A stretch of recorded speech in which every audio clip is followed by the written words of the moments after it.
Okay guys, today I'm actually doing a video for my Sunday vid for all three pools and the Cutting Edge channel, but I'm also doing some QR code videos. This pool is a standard 20 by 40 kit. They added 2 lights. They are adding a hot tub with a spillover. The hot tub itself doesn't spill over. It's what we like to do, where the hot tub's fully autonomous. It can run all winter while this thing's winterized, but it's gonna have a shear descent waterfall. I'm opening a pool up next week that has that exact same setup, so I'll be able to show you guys even before this one's done what it's going to look like. But it's our favorite method of achieving a hot tub right next to a pool.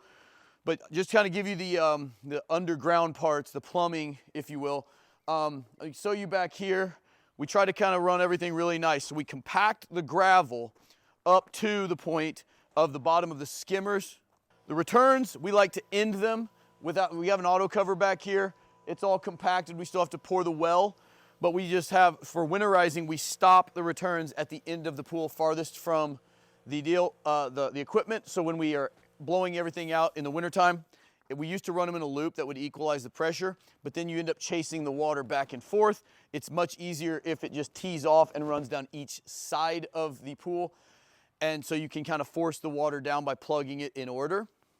And so you'll have an end. So you'll have a 90. If you notice, when it comes to vinyl liner pools, it's an 1.5 inch pipe coming through the wall. We immediately go to 2 inch. So what happens is, as you see this running back toward Keith here, the 2 inch is teed into all the other returns. There's 6 returns on this pool. So it's a 2 inch feeding 6.5 inch pipes.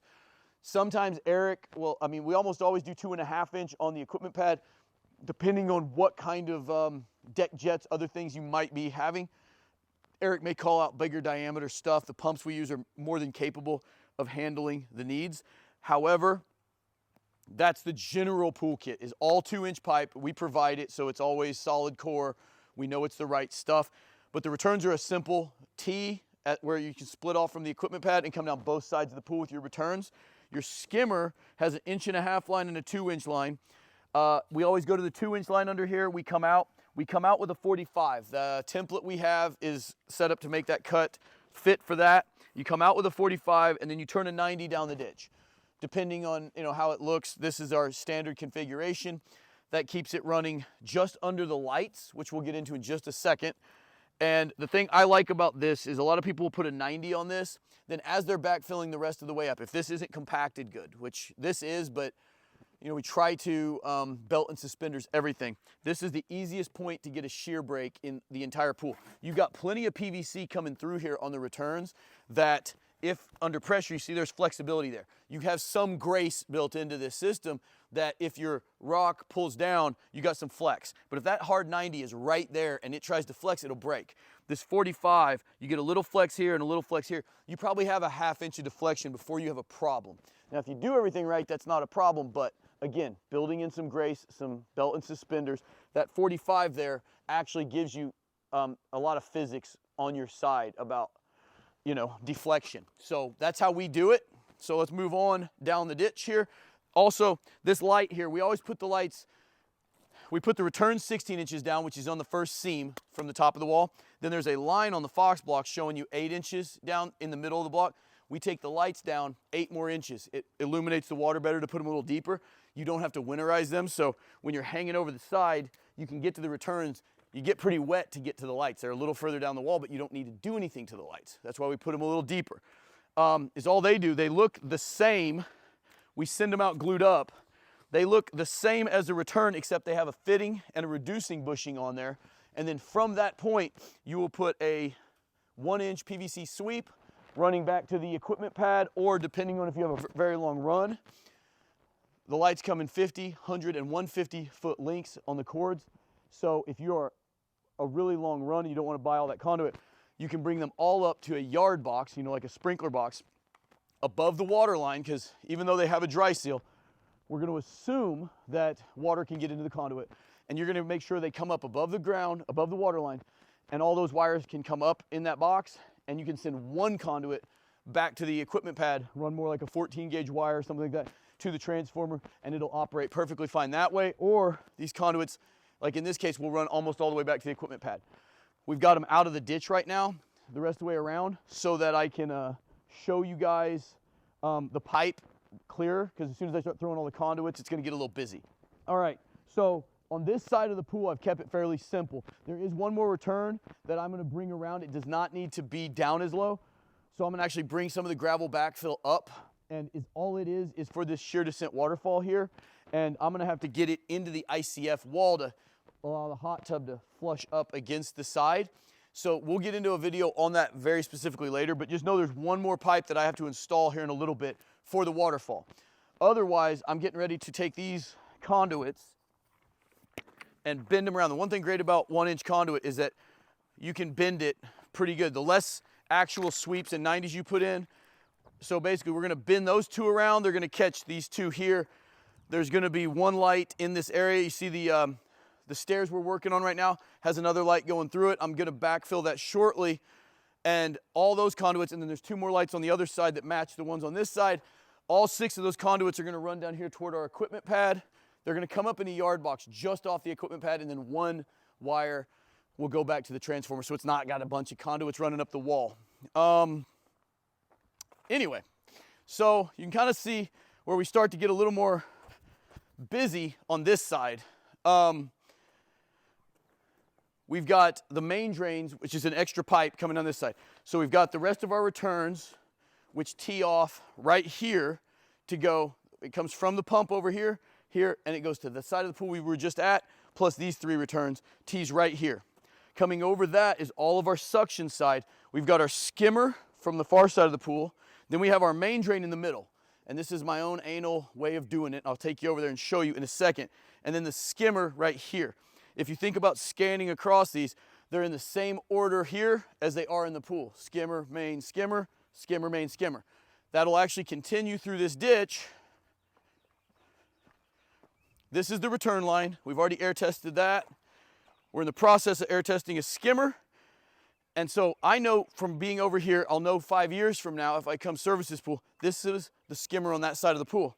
This is the main drain in the middle of the pool, and this here is the skimmer on this side of the pool, because I plumbed it that way. Do you have to do that? No. But if you're doing one of our kits, that's how we expect to do it. We're actually labeling pipes for you, a little stick of pipe that'll say, you know, east main or shallow main or skimmer, whatever. So it'll look like this. These are gonna, we'll use these 2x4s to hold these exactly straight while we backfill. Once that's done, we're ready to pour the equipment pad. It's gonna have like I said, it's gonna have one more pipe coming up over here on the side for the waterfall, and a water line coming up in that same vicinity for a Jandy Levelor autofill. I'll get into some of that fancier stuff. It's gonna have a conduit feeding over there for the sensor to the skimmer. It also has a 2-inch conduit that's got to pop up over here on the side for the auto cover. I'll show you the rest of it kind of in the rest of the video. I'll show you the conduit runs coming up and all the other stuff we got to do. So we got a little bit of the backfill done. Everything's spaced out, guys. And I wanted to show you a couple of upgrades people do and what we need to do. That piece of pipe right there is just stuck in there to keep it cleaned out. But this 2-inch line runs over here. We had to leave this open to connect to a autofill, and I'm not very smart, and I dumped a bunch of gravel in my conduits. Well, I'll vacuum those out before we backfill that the rest of the way. But anyway, that 2-inch pipe there goes around here, and it pops out at the end here. It comes out in what will end up being our auto cover opening. That's, you know, concrete and cinder block. That is just a sleeve for the 2 hydraulic lines that turn the hydrostatic motor. But the other upgrade that people do a lot of times on these kits that I've never really showed the install is an autofill. We have 2 types of autofill. One that you just get water to the side of the pool. You have a return fitting like that that just has an equalizer tube going to it, and it's effectively a toilet valve. They're cheap, you know, they're under $100. They are not super easy to winterize because you've got to lift that float up and blow everything out, but it's a cheap way to go. On this pool, we have the more expensive electronic Jandy Levelor, and what that requires is either an equalizing tube to a little place where you can put a sensor, or the way we like to do it is we just run a sleeve over. So both of these conduit sleeves are just going to be in the equipment pad, in the concrete, coming up out of the ground just a couple inches. And it will have a sensor wire that goes down here. It's got a 2-prong sensor. It looks a little bit like a European receptacle or a plug-in. And my microphone died. But what I'm pointing at here is where I will run the sensor wire from the equipment pad to the skimmer, and then we attach the sensor to the exact height we want the leveler to keep the water at under the auto cover, which is really nice. It actually turns water on and off with a solenoid, kind of like a sprinkler system, and it adds water on demand exactly as we need it and injects it directly into the return water beyond the salt chlorine generator. So we're not diluting the salt water prior to the chlorine generation. But it's a really simple process. It's a really simple addition to a pool. When you have an auto cover, it's really nice in case you're out of town and there's anything that happens. Maybe you got a little leak coming out from your pump or something. Something's not tight at your equipment pad and it's pumping a little bit of water. It's obviously just a really good belt and suspenders option. But guys, this pool is a perfect opportunity for me to update all of my content on the vinyl liner pools and the pool kits. Don't forget to check out everything at all3pools.com. Sign up for the newsletter. It's free. Got tons of cool information, and I'll see you next week.